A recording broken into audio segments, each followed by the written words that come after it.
Madam President, in poll after poll, most respondents blame President Biden's policies for increasing inflation and especially higher gas prices.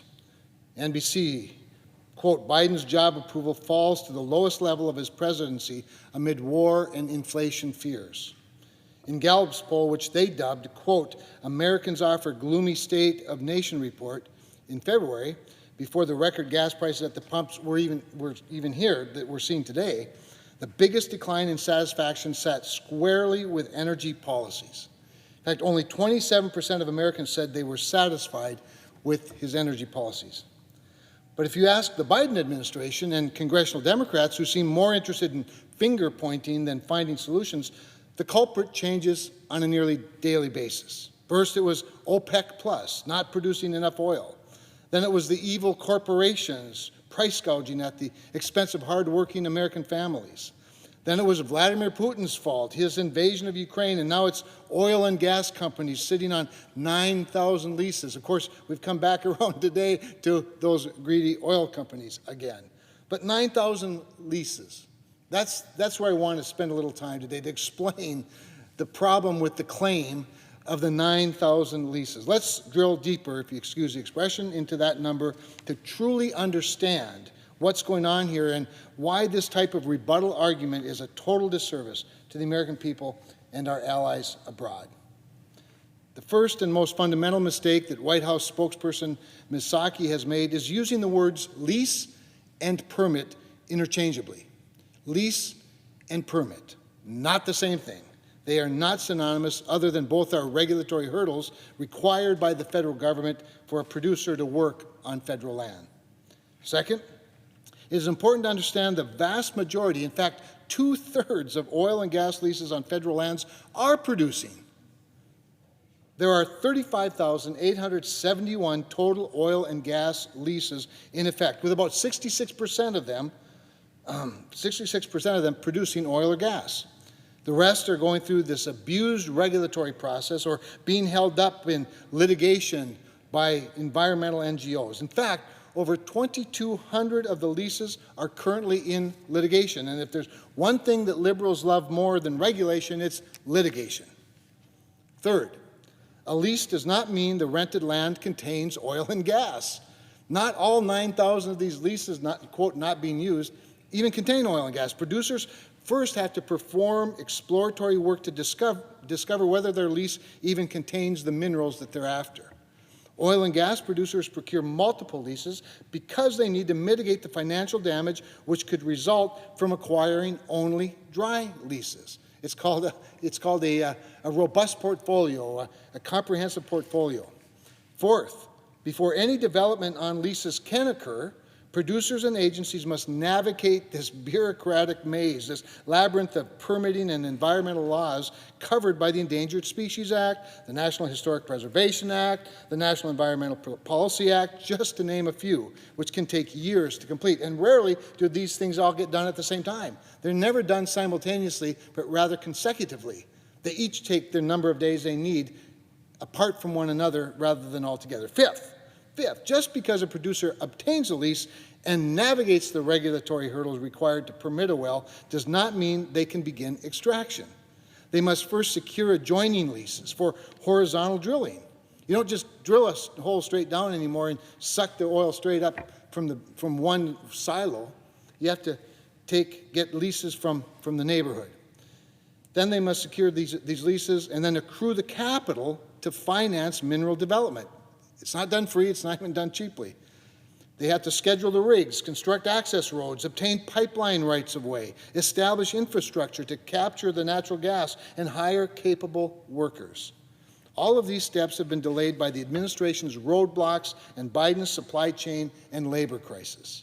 And finally, after obtaining an adequate number of leases, clearing all the regulatory hurdles and planning logistics of the project, companies must then obtain an approved application for a permit to drill, otherwise known as an APD.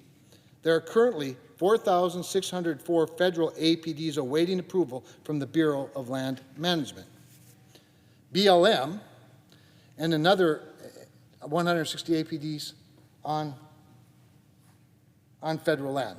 Okay, the Biden administration's BLM could approve these permits now, enabling companies to move forward with development to supply much-needed domestic energy at home and abroad. However, BLM is approving them at the slowest rate since the Obama administration, a fact that Ms. Psaki conveniently leaves out when she claims President Biden was doing everything possible to lower gas prices. In fact, to this specific point, the Bureau of Land Management has state offices in places like Dickinson, North Dakota. They have regional offices in places like Billings, Montana.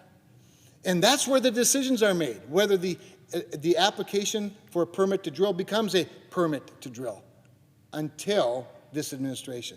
And they changed that and gave the final authority not to Dickinson, North Dakota, not to Billings, Montana, if you're talking about the Bakken, but rather to Washington, D.C., at the very height of power. In fact, it goes all the way to the Deputy Secretary of the Interior. Now, let's look at some of the data on APDs, applications for permits to drill, and the timelines.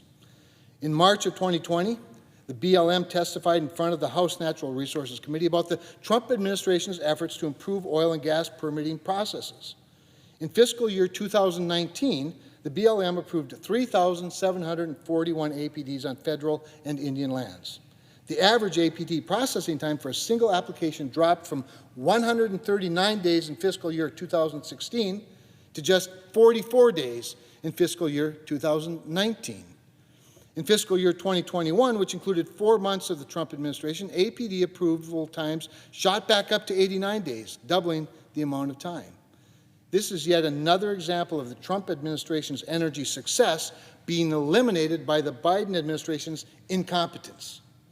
The Biden administration approved just 97 permits for oil and natural gas wells across federal lands in January of this year, a significant plunge from the 643 issued April of last year.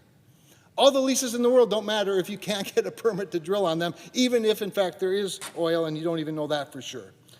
On top of the regulatory hurdles, industry considerations, supply chain issues, and labor shortages, producers must have certainty that their product can reach a global market. A key aspect of reaching the global market, of course, and reducing the European Union's reliance on dirty Russian gas are United States liquid natural gas export terminals, or LNG terminals. As of March 16, 2022, the United States Department of Energy had 16 applications pending or under review for increasing U.S. LNG exports.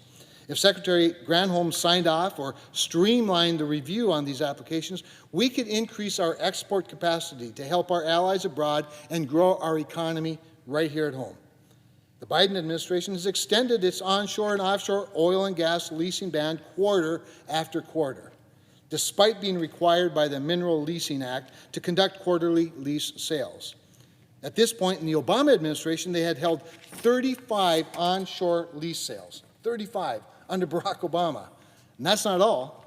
The Biden administration is actively working to starve the fossil fuel industry of financial capital in order to push them out of existence. That's right. They keep talking about the supply and the demand, and yet they crush the supply by starving of the capital that it needs. This is capital-intensive stuff, Madam President. In March, the Securities and Exchange Commission released a proposed rule on climate disclosure. Climate disclosure. This authority forcing publicly traded companies to develop and disclose their risks from climate change is not in the purview of the SEC. They don't have the authority to do that. Congress has never passed a law granting them new authority in this space.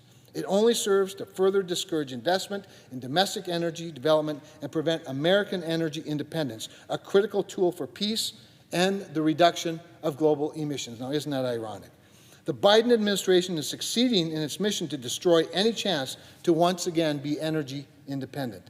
Their radical nominees, actions in the courtroom, regulatory schemes, budget proposals, foot dragging, exude hostility toward fossil fuels, inflicting a distinct chilling effect on the oil and gas industry.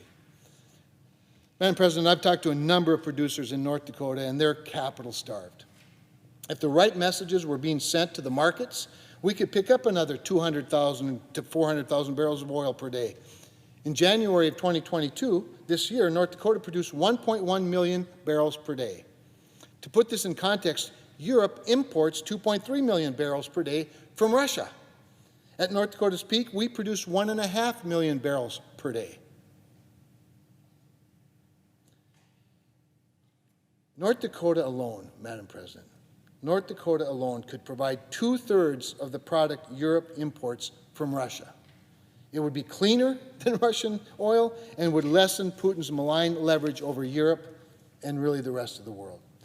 Investors in domestic oil and gas have to receive the right market signals in order to invest their capital.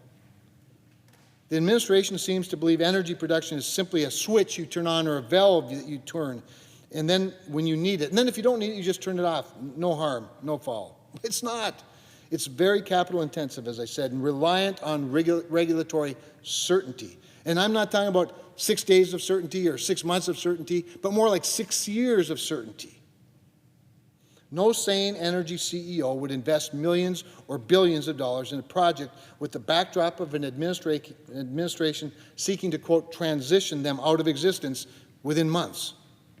Let's take a walk down memory lane on some of the signals this administration has sent to the industry. First, the president himself said during a campaign stop in 2019, quote, I guarantee you, we are going to end fossil fuel, and I am not going to cooperate with them. Well, congratulations, Mr. President. You kept the promise.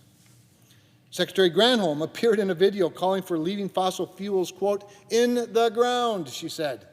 She then spoke to reporters at the Energy and Environmental Research Center in Grand Forks, North Dakota, an exceptional organization at the forefront of promoting carbon capture and other innovative solutions to reduce CO2 emissions.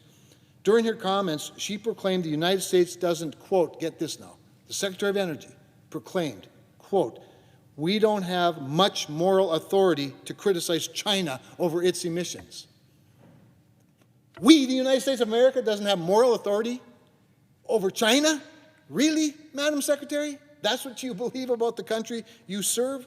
How about climate czar John Kerry? He flies around the world making outlandish comments like the United States won't have coal in 2030 and discourages the world from buying our products, U.S. energy, while fanning the flames of radicalism, proclaiming Ukrainian war refugees are nothing compared to climate refugees. It's like he's the bishop of the Church of Climatology or something. He's even expressed concern that this pesky war crimes going on over there of Vladimir Putin are taking focus away from the real tragedy, climate change. Then he gets in his jet and flies home. Meanwhile, recent reports indicate the administration has turned to despots like Iran and Venezuela instead of to producers right here in America to help bring the Biden inflation under control by producing more of their dirty oil instead of our cleaner production. It makes no sense, and it's offensive to every American worker, Madam President. We have a geopolitical opportunity right now to cut Putin's malign influence, and we should be taking full advantage of it.